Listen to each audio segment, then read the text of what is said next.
Hey everyone, today we're talking about how to buy butternut squash. So here's the thing, if you buy a good butternut squash can actually be stored for up to 3 months. So this thing can last for quite a while. So you want to choose a good one. Butternut squash is actually in season, at least here in America, from about October through February. So you can buy them. They'll keep for about 3 months. I'm going to talk about everything that you need to know about buying it, from like size, shape, weight, color, everything, and how to store it. So let's get to it.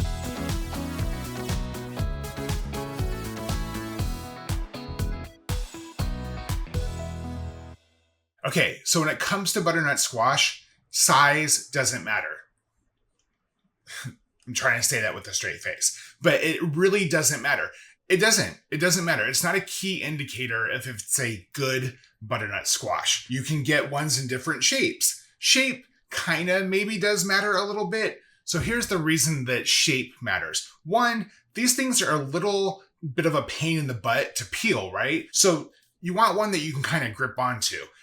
So having a shape that works for you, like the thing that's nice about this kind of shape is it's going to have a smaller seed pocket than this one. So you're going to get much more meat around that seed pocket, but it's also still a little awkward. So I would say grab one that works for you. That's the part that matters. It's not the size of it and the shape. It really just kind of comes down to what's comfortable for you to handle when you're peeling it, because they are a little bit difficult to peel, right? One of the key indicators for butternut squash is weight. I feel like that's a weird thing to kind of say to people, because how do you judge the weight if you're trying to figure out how to buy this thing in the first place? Well, let me tell you. Okay, so when you're at the store, grab a few that are kind of similar in shape, similar in size, and just kind of feel them. Feel the ones that are heavier based on the size and shape of the ones that you grabbed. That's really the only way to tell. You want a butternut squash that's kind of heavy for its size. So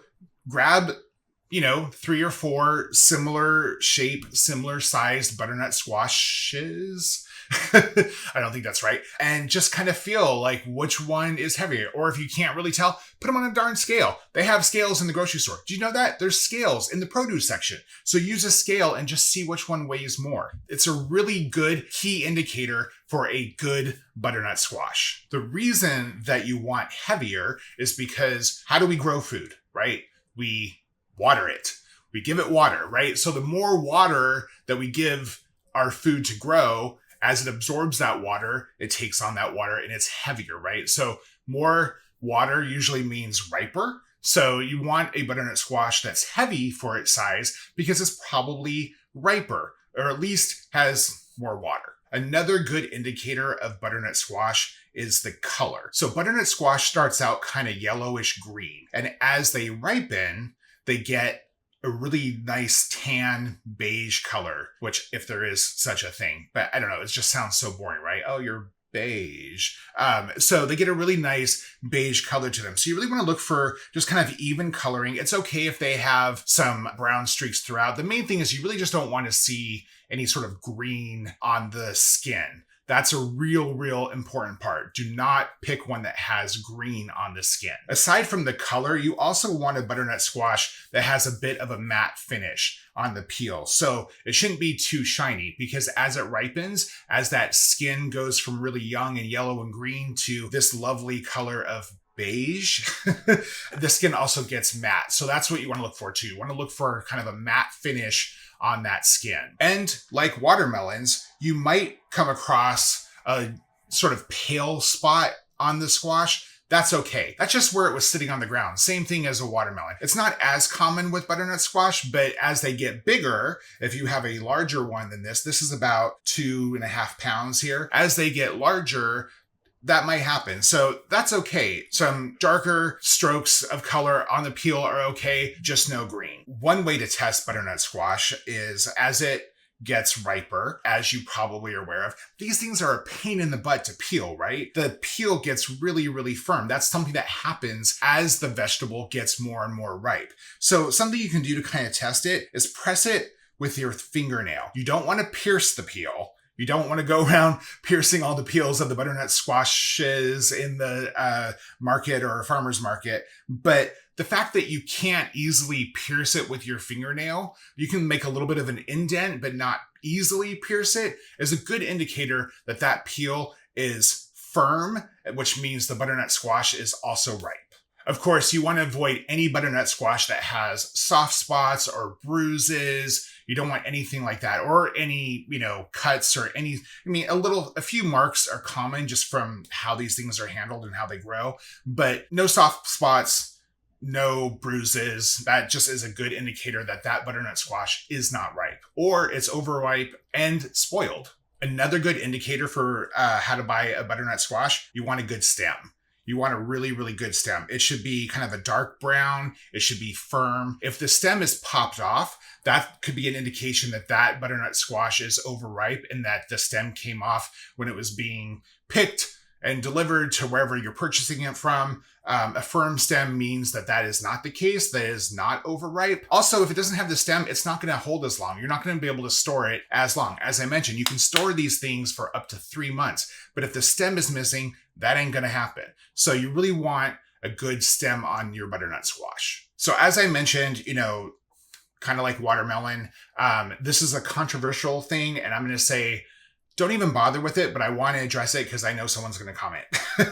So sound, some people use that for watermelon, right? They use the tapping for sound to see how it handles. And that's a controversial method because it's like, okay, you tap it, you're supposed to hear a sound. What's that sound supposed to be like? If you don't know, how do you know? So I think, that method has been proven to actually work scientifically, but here's my hack for that.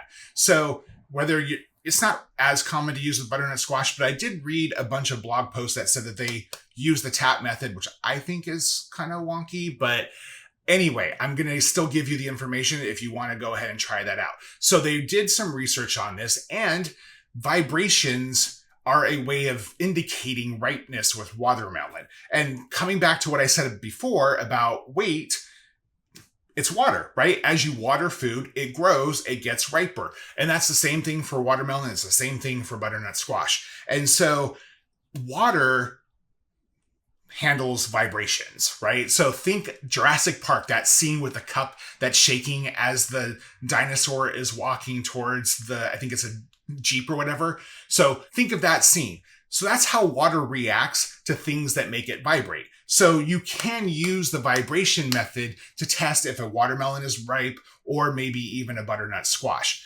I wouldn't say listen for a specific sound, because if you don't know what that sound is, how can you listen for it? But you can usually tell what a vibration is. Most people know what vibrations are without me making that specifically dirty, but most people know what vibrations are. So if you're tapping a watermelon, tapping a butternut squash, you can feel like those vibrations going through the vegetable. That's an indication of more water. Again, I think the weight method, just kind of feeling what is heavy for its size, is a way more accurate thing to do. So after you buy one, how do you store it? Let me tell you. So butternut squash, don't put it in the refrigerator. Just don't. It's too cold.